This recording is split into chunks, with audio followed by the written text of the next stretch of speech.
பாசம், ஒருத்தருக்கு ஒருத்தர் காட்டக்கூடிய ஆறுதல். ஆனா இந்த உயிர் பண்புகளை இன்னைக்கு மற்றவங்கள்ட்ட காட்ட மறந்துட்டோம். தமிழகத்துல கூட்டு குடும்ப கலாச்சாரம்னு ஒன்று இருந்தது. அதுல இருக்க குடும்ப உறவுகள் எல்லாரும் தன்னோட கஷ்டம், நஷ்டம், நல்லது, கெட்டது எல்லாத்தையும் அனுசரிச்சுட்டு விட்டு கொடுத்து சந்தோஷமா வாழ்ந்துட்டு இருந்தாங்க. ஆனா இன்னைக்கு ஒரே குடும்பத்துல இருந்துட்டு ஒழுங்கா முகம் கொடுத்து கூட பேச மாட்டாங்க. அதனாலதான் இன்றைய சூழல்ல குடும்ப பக்தியே தேவன் பேச வந்திருக்கேன். ஒரு தாய் ஒரு குழந்தைய 10 மாசம் சுமக்கிறா. ஒரு தந்தை ஒரு குழந்தைய வாழ்நாள் வரை சுமக்கிறா. இதான் குடும்ப உறவுகள். அப்பா ஆபீஸ் போய் உழைச்சி களைச்சி டயர்டா வீட்டுக்கு வரவருக்கு எது தெரியுமாயா பூஸ்ட்? அவர் குழந்தைய பாப்பாரு பாருங்க, அந்த மழலை முகம், அந்த மழலை பேச்சு, இதாங்க பூஸ்ட்.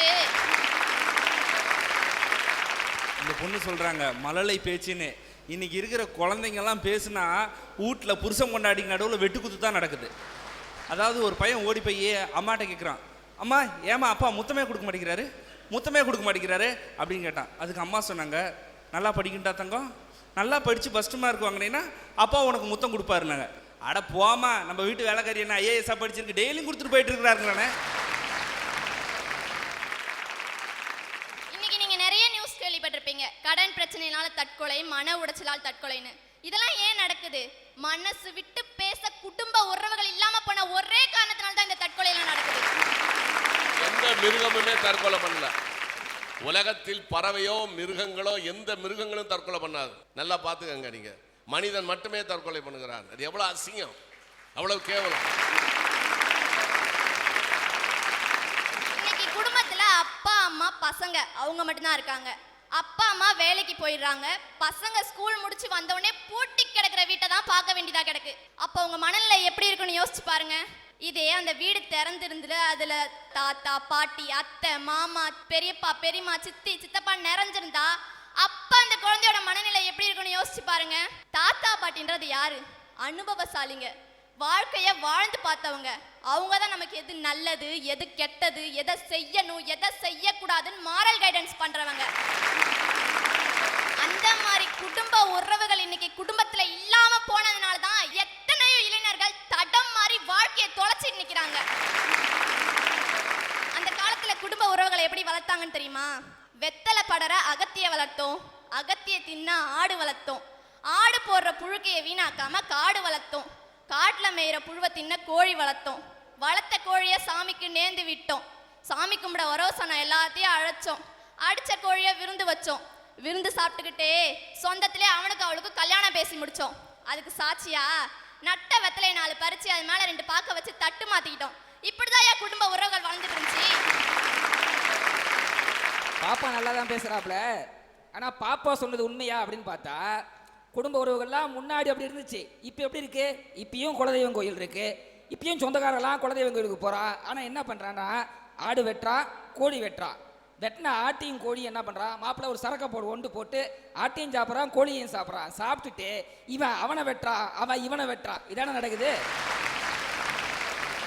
முதல் வருஷம் 50 குடும்பம் போவாங்க, அடுத்து 20 குடும்பம் போவோம், அடுத்து 10 குடும்பம் போவோம், எல்லாம் கடைசியா வெட்டிட்டு 2 குடும்பம் வந்து நிற்கும். இப்படிதான் இன்னைக்கு குடும்ப பக்தி இருக்குது. அதான் உண்மை. ஆனா இன்னைக்கு குடும்பங்கள்ல இருக்க எத்தனையோ மனைவிமார்கள் அவங்க வளர்க்குற நாய்க்கு கொடுக்குற செல்வாக்க கூட தன் மாமியாருக்கு கொடுக்க மாட்டாங்க. இதை பார்த்துட்டு கணவர்கள் எப்படி வாராங்கன்னு தெரியுமா? இந்த நாய் கொடுத்து வச்சது கூட என் தாய் கொடுத்து வைக்கலன்னு மண்ணை நொந்து மண்ணை வேதனையோட வாழ்ந்துட்டு இருக்காங்க. ஜாயிண்ட் ஃபேமிலி சிஸ்டம் போய் எவ்வளோ நாளாச்சு. ஜாயிண்ட் ஃபேமிலிங்கிறது அந்த காலத்தில் ஒரு 50 ஆண்டுகளுக்கு முன்பாக இருந்தது. இப்பெல்லாம் ஜாயிண்ட் ஃபேமிலி போய் வீட்டுக்கு வந்தவொடனே முதல்ல தனி வீட்டுக்கு தான் கேட்குறாங்க பெண்கள்லாம். அதெல்லாம் அனுபவம் இல்லாமல் போயிட்டாங்க எல்லா பெண்களுமே. கொத்து சாவி முதல்ல மாமியார்கிட்ட இருக்கும். மாமியார் அன்னைக்கு மண்டையை போடுதோ அன்னைக்கு தான் கொத்து சாவி மருமக கைக்கு வரும். இப்போ வரும்போதே கொத்து சாவியை என்கிட்ட கொடுன்னு தான் கல்யாணமே கட்டுறாங்க. என் மாமனார் எனக்கு கல்யாணத்தப்ப பொண்டாட்டியோட ஒரு நாயையும் சேதனமாக கொடுத்தாரு சார்.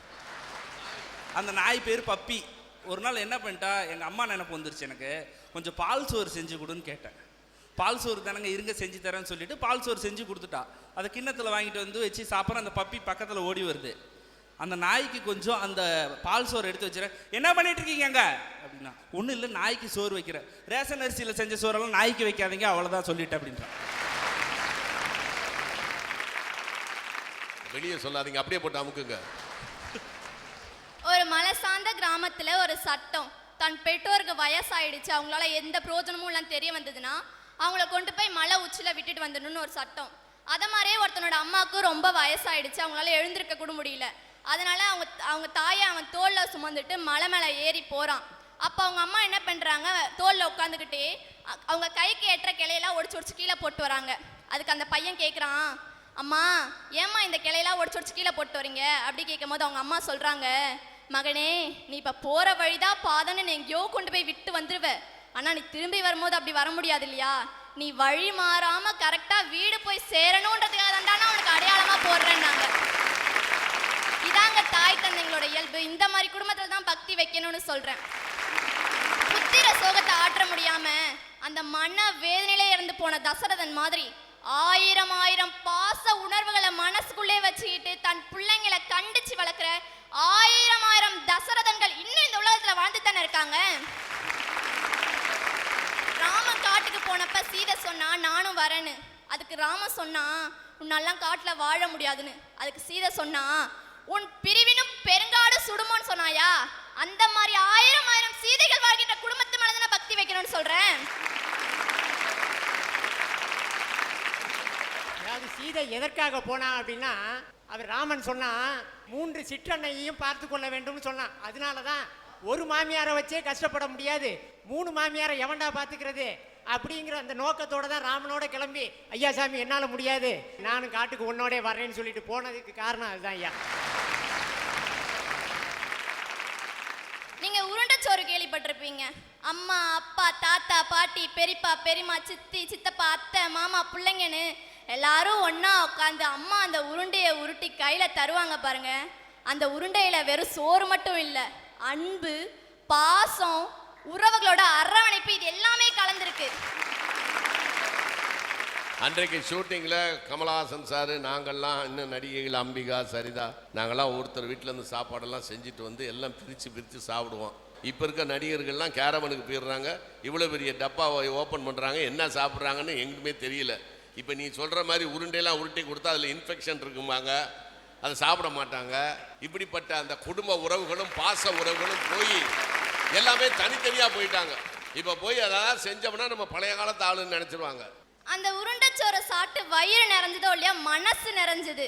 அந்த மாதிரி குடும்ப உறவுகளை தேடி மனுஷன் போனானா அவனோட வாழ்க்கை புதுப்பிக்கப்படும். இன்றைய குடும்பத்தில் இருக்க எங்க அப்பா அம்மா பிள்ளைங்க கிட்ட அன்பு காட்டுறதே இல்லை. அதனால பிள்ளைங்க எங்க அன்பு இருக்கோ அங்க அன்புக்கு ஏங்கி அன்பை தேடி பிற நபர்கிட்ட போறதுனால பெண் குழந்தைங்களுக்கு பாலியல் பிரச்சனை தான் அதிகரிச்சிட்டு இருக்கு. அதனால அப்பா அம்மா பிள்ளைங்க கிட்ட அன்பும் அரவணைப்புமா இருக்கணும்னு கேட்டுக்கிறேன். இன்றைய சூழல குடும்ப பக்தியே தேவைன்னு சொல்லி முடிக்கிறேன்.